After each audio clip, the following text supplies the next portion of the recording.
Here is a short video on feminisms to help you with PG, TRB and other exams.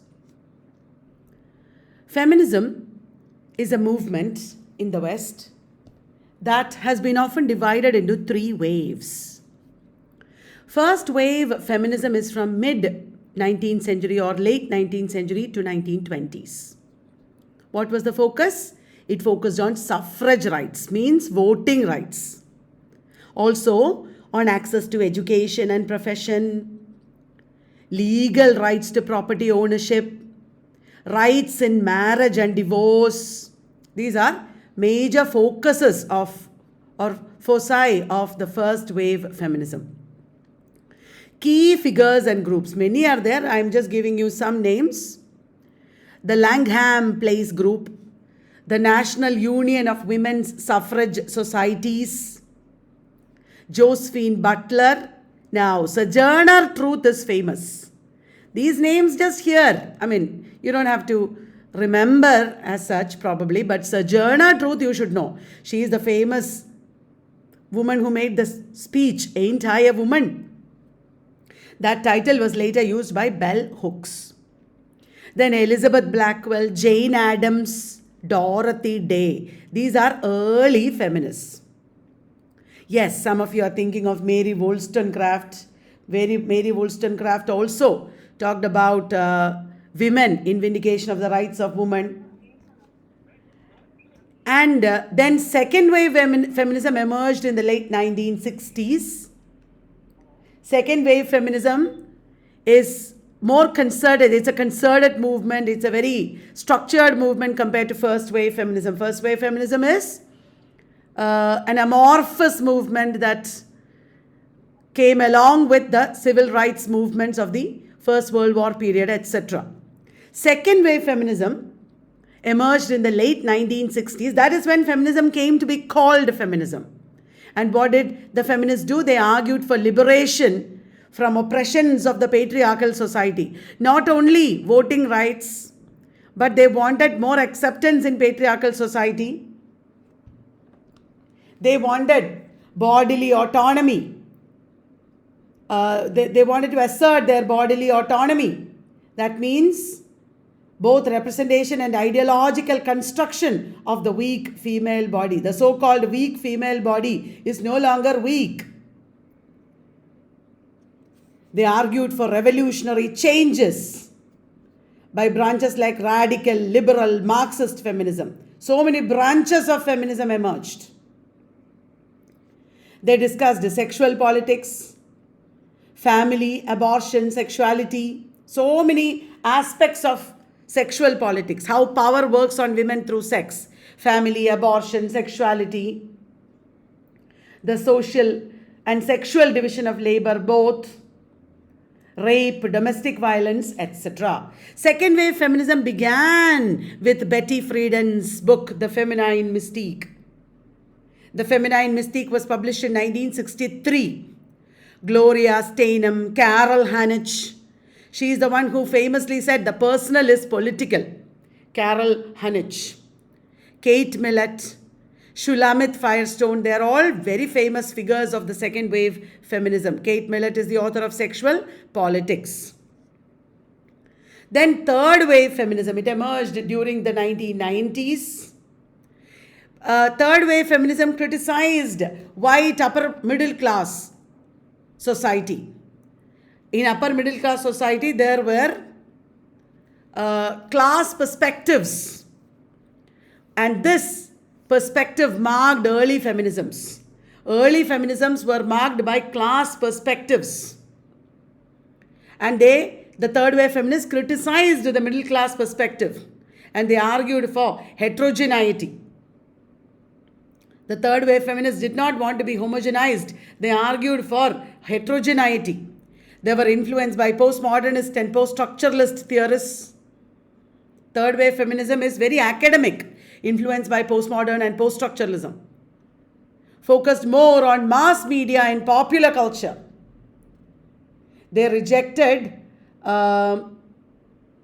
essentialist notions because of the influence of postmodernism and post-structuralism. They rejected essentialist notions about identity, womanhood, etc. Key figures were Rebecca Walker, Shannon Liss, Leslie Haywood, Jennifer Drake.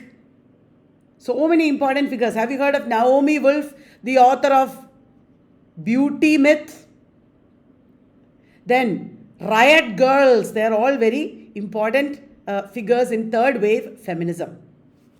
So feminisms is a term that refers to the diversity and heterogeneity in feminist position with regard to demands, philosophy, ideology.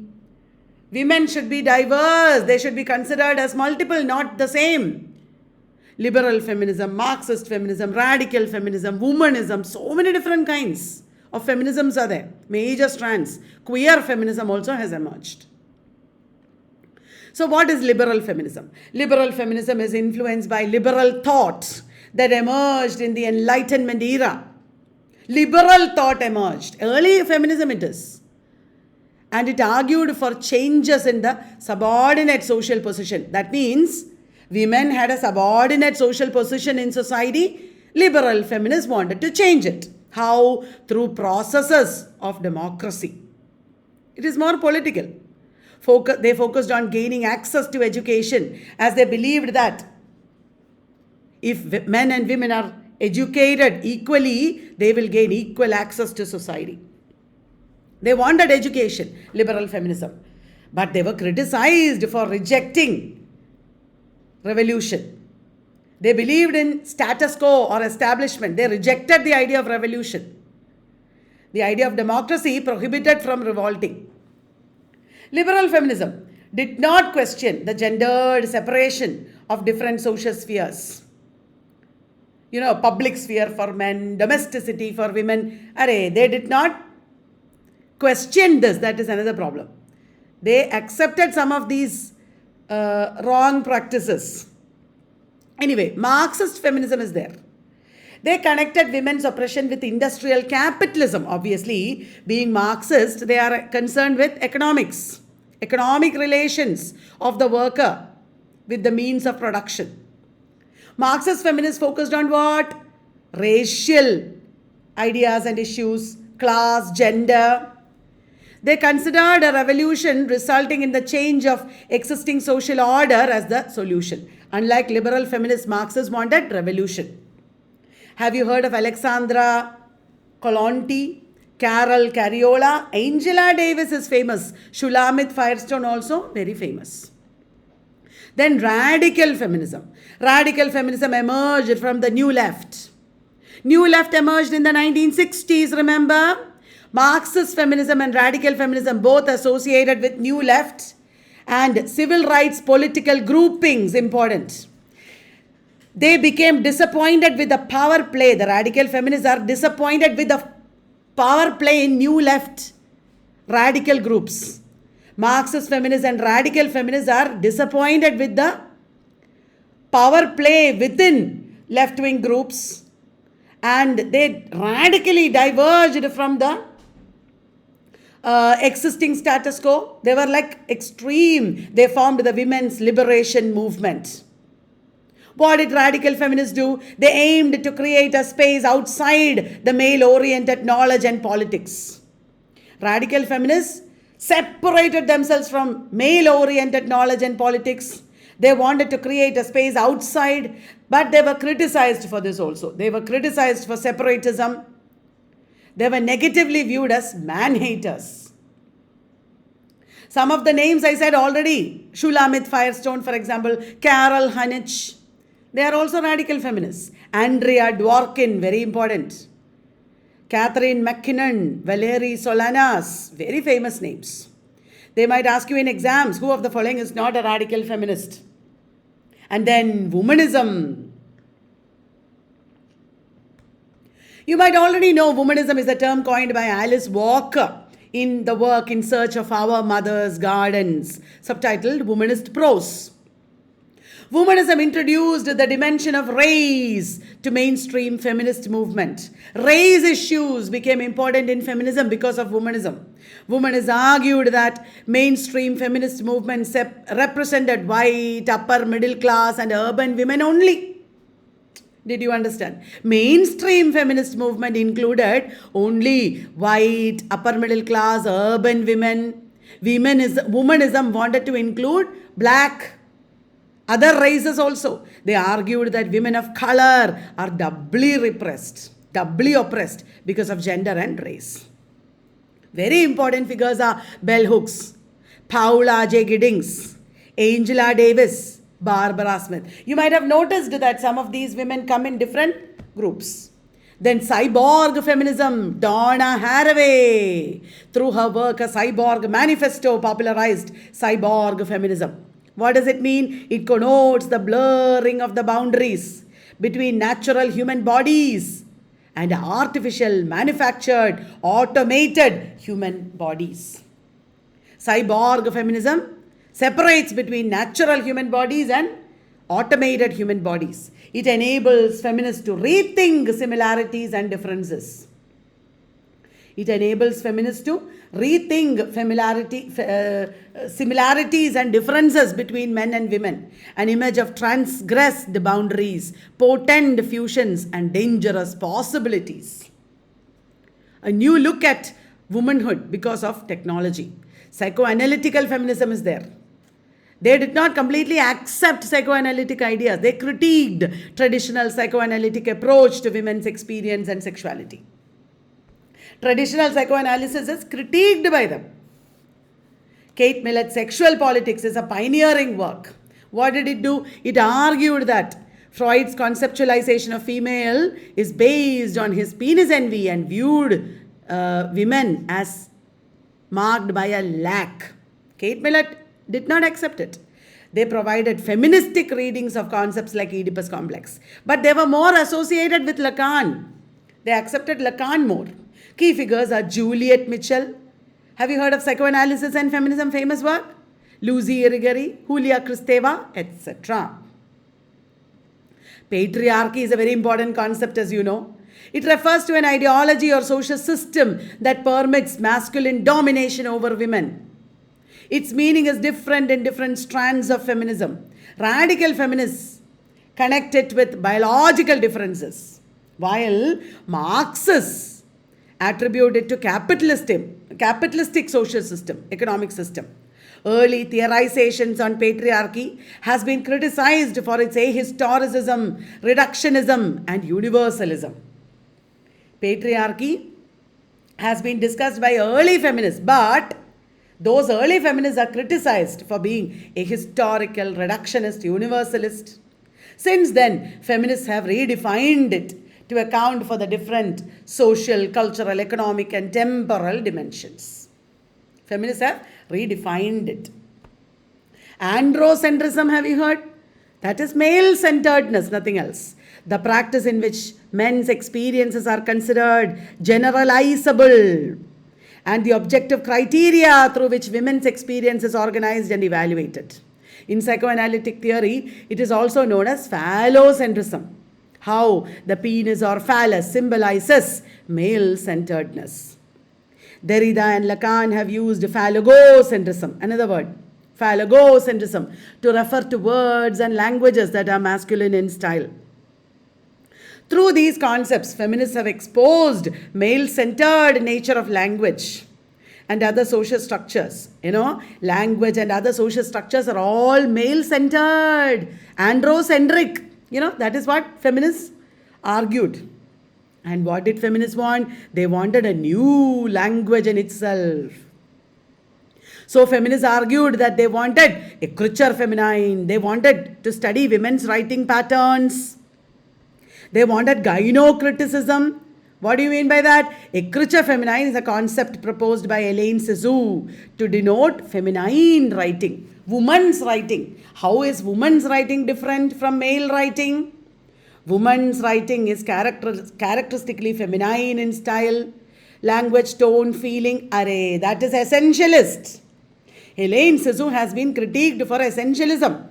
because she is speaking as if there is already something called woman and feminine, and that should be reflected in writing. It was later Lucy Irigaray, Julia Kristeva, etc., who developed an anti-essentialist approach. For Lucy Irigaray, woman's language is multiple, fluid, diverse, and heterogeneous, reflecting jouissance or orgasmal pleasure. For Julia Kristeva, it is pre-Oedipal.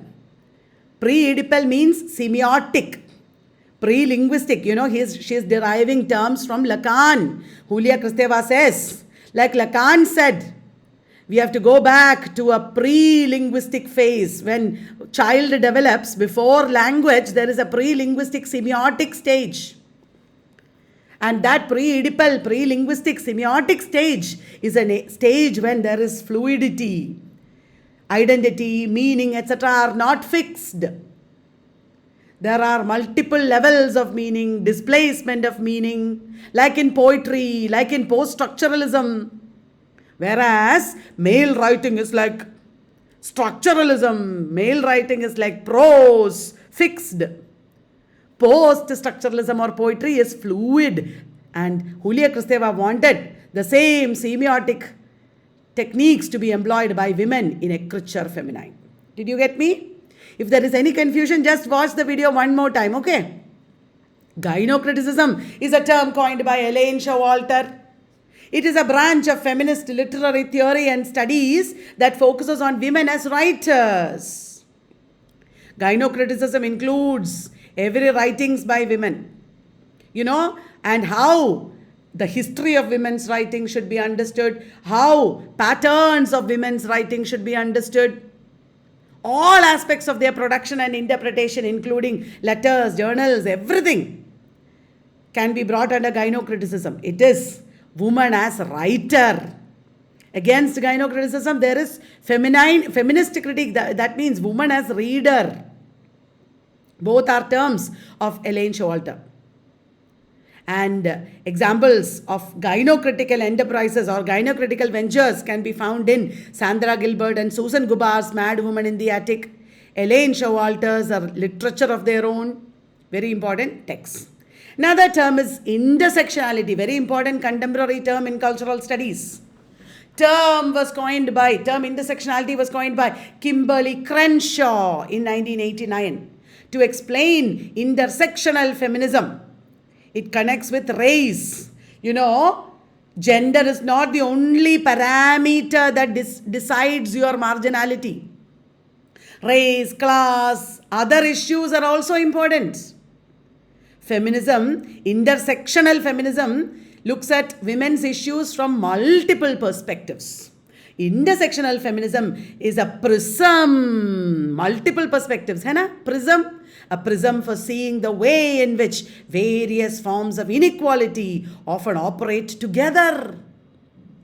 I am a woman and I am marginalized, but I am marginalized not only because of my womanhood, but also because of my caste and class and race and sexuality. It tries to introduce diversity and heterogeneity to mainstream feminism.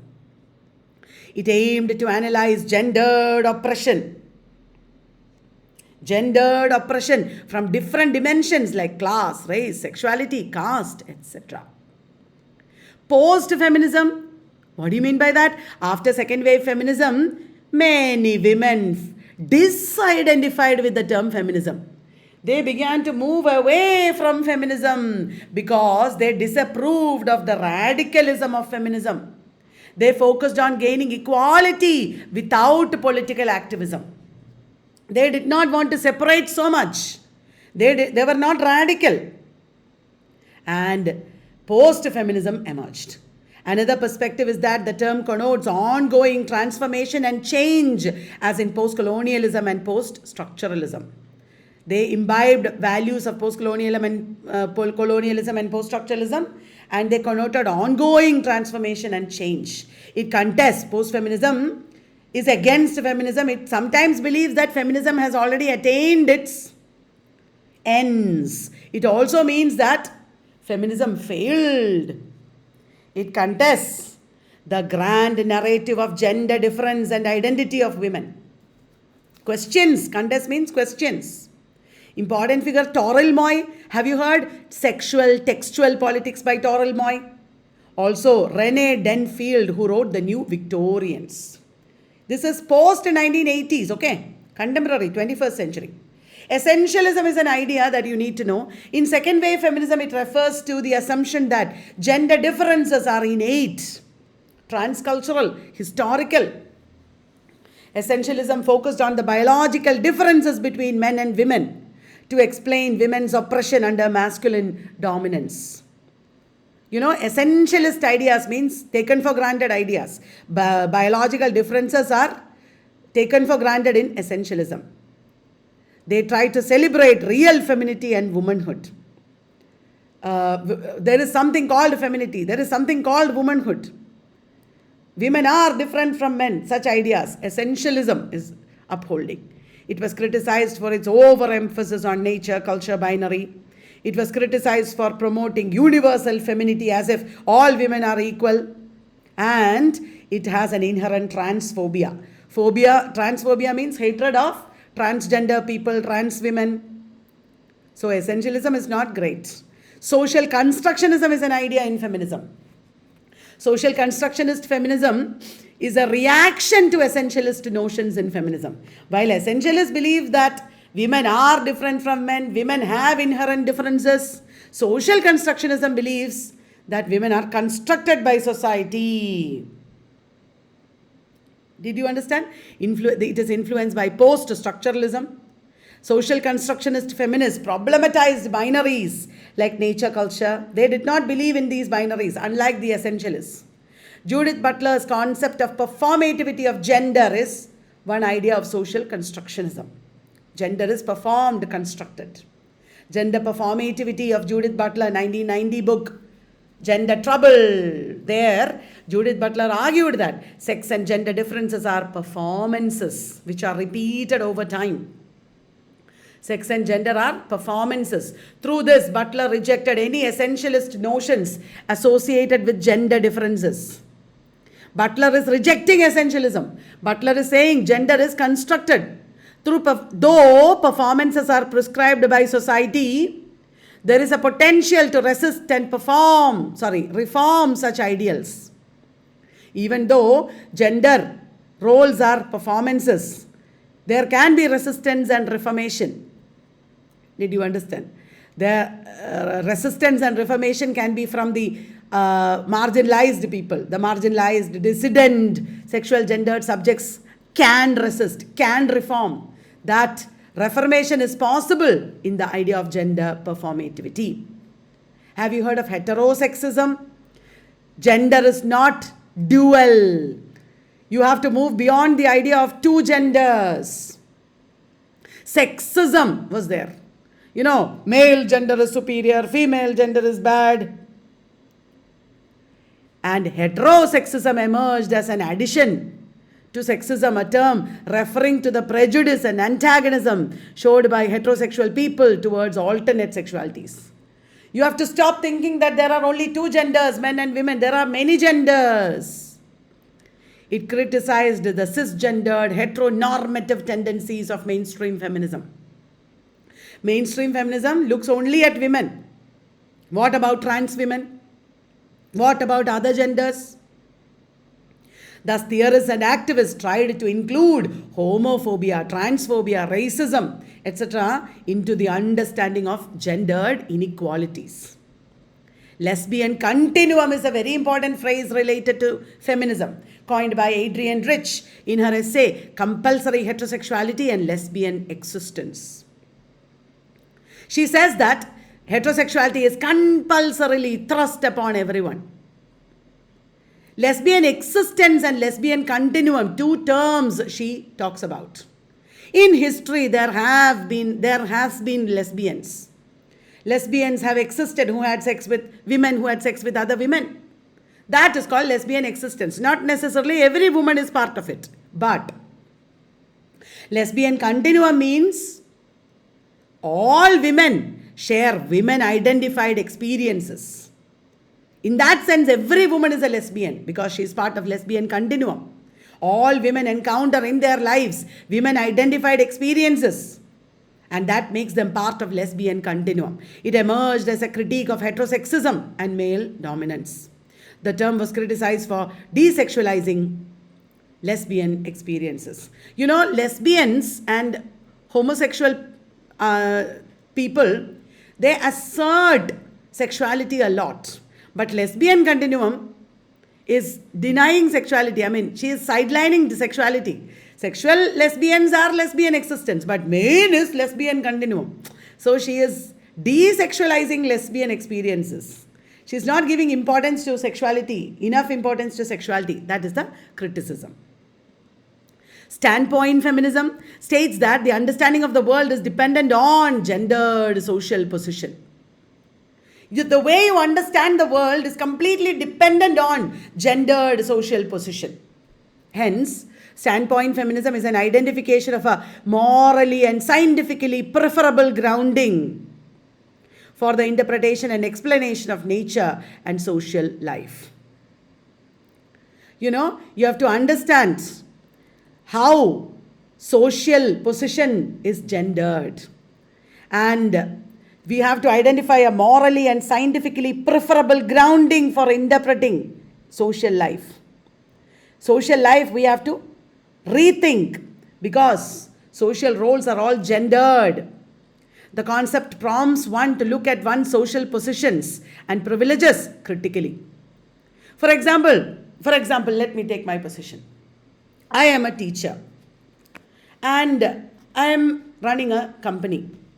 I have been able to teach a lot of people, do a lot of wonderful things. I have been able to make money, become a little famous. But it is also because I am a woman. Being a woman, even though women are oppressed and all that, being a woman in my class, in my society, in my social circles, I am a privileged person. Belonging to an educated state where there is a lot of feminist ideas, etc., liberal ideas, being a woman has been a privilege for me. In my social position, I have been helped by the fact that I am a woman. Probably if I had been a man, it would not have been so easy. So, I have to rethink my social position and privileges critically from the standpoint of my gender. Did you understand? It is not always oppression. It is not always marginalization. How am I privileged as a woman while some other women are not so privileged? So how social positions are gendered. From that standpoint, you have to look at it. Key figures are Dorothy Smith, Nancy Hartsock, etc. Backlash feminism is related to postfeminism, a strong reaction against a system or state of affairs that had been changed, resulting in a violent return to the previous status quo. Feminism has failed. We have returned to the previous status quo. Because of feminism, we are now suffering. Feminists are being taught a lesson by the society. That is backlash. In feminism, the term was coined by Susan Faludi, who wrote a book about it, Backlash. And it is characterized, and she characterized it as at once sophisticated and banal. Banal means mundane, deceptively progressive, proudly backward. Along with progress, there is also backlash or regression. For instance, in the 1980s and 90s, feminism was seen as the reason for the ills of contemporary women. Contemporary women have also suffered because of feminism. It also connotes the current reactions against identity politics and LGBTIQA plus activism. So, feminism has made mistakes. Lastly, sexual contract. Carol Pateman, in the book Sexual Contract, introduced this concept. She pointed out the gendered nature of the social contract. Social contract has a gendered nature. The original pact is a sexual as well as a social contract. It is sexual in the sense of patriarchal. That means the contract establishes men's political right over women. all our society, all the contracts in our society, political and social, establish men's political right over women. It is sexual in the sense that men are given access to women's bodies. Men are like, it is like society makes it look like men have access or right over women's bodies. Mera hak hai, it is my right. Men say. So, social contract is problematic. It has a gendered nature. Carol Pateman argues that in the classical text of social contract, women are perceived as subordinate political beings because of their sexual embodiment. Sexually they are subordinate, so politically also they are subordinate. Clear? So that brings us to the end of this discussion on feminisms. I hope you enjoyed it.